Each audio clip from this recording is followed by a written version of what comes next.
Title: మాట నిలబెట్టుకున్న చిన్న బాలుడు. ఒక చిన్న గ్రామంలో వినయ్ అనే బాలుడు ఉండేవాడు. కానీ అతని గురించి ఒక విషయానికి మాత్రం అందరికీ తెలుసు. అతను మంచివాడు, కానీ మాట నిలబెట్టుకోవడం మాత్రం కొంచెం బలహీనంగా ఉండేది. ఇప్పుడే చేస్తాను అన్న మాట అతని నోటిలో ఉండేది, కానీ పని మాత్రం తర్వాత కి పోయేది. ఒకరోజు అతని తాతయ్య ఒక చిన్న మొక్కను తీసుకుని వచ్చాడు.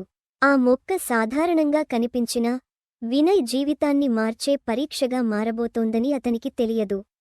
వినయ్, ఈ మొక్క నీ బాధ్యత అని తాతయ్య నిశ్శబ్దంగా అన్నాడు.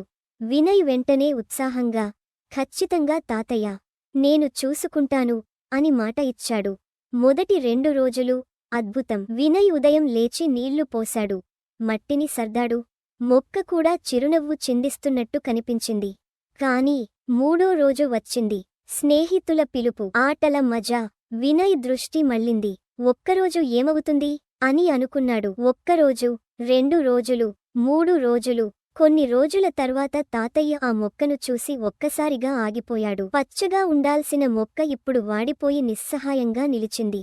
ఇది ఇలా ఎందుకు అయింది వినయ్ అని తాతయ్య అడిగాడు. ఆ ప్రశ్న వినయ్ గుండెల్లో బలంగా తాకింది. అతను తలదించుకుని, నేను మరిచిపోయాను అని మెల్లగా అన్నాడు.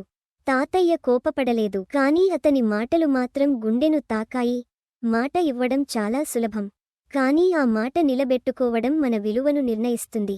ఆ రాత్రి వినయ్ నిద్రపోలేదు. నేను ఇలా ఎందుకు చేశాను అనే ప్రశ్న అతన్ని వెంటాడింది. మరుసటి ఉదయం ఒక కొత్త నిర్ణయం తీసుకున్నాడు. మరో మొక్కను నాటాడు. ఈసారి అది కేవలం మొక్క కాదు, తన నమ్మకానికి ఇచ్చిన మాట. ప్రతిరోజూ ఉదయం లేచాడు. ఎంత ఆట ఉన్నా, ఎంత పని ఉన్నా మొదట మొక్కకే నీళ్లు. రోజులు గడిచాయి. చిన్న మొక్క కాస్తా పచ్చగా మారింది. పచ్చగా మారి బలంగా పెరిగింది.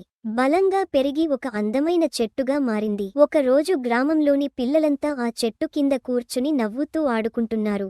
వినయ్ హృదయం గర్వంతో నిండిపోయింది. ఇది నేను చూసుకున్న మొక్క అని చెప్పాడు. తాతయ్య చిరునవ్వుతో, ఇప్పుడు నువ్వు మొక్కనే కాదు, నీ మాటను కూడా పెంచుకున్నావు అని అన్నాడు.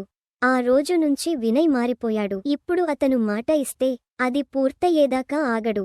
గ్రామంలో అందరూ అతన్ని నమ్మడం ప్రారంభించారు. ఎందుకంటే వినయ్ ఒక గొప్ప విషయానికి నేర్చుకున్నాడు.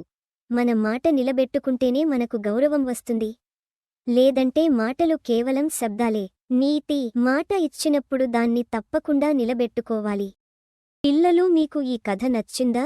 ఇలాంటి మంచి కథలు ఇంకా వినాలంటే లైక్ చేయండి, సబ్స్క్రైబ్ చేయండి, బెల్ ఐకాన్ నొక్కడం మర్చిపోవద్దు.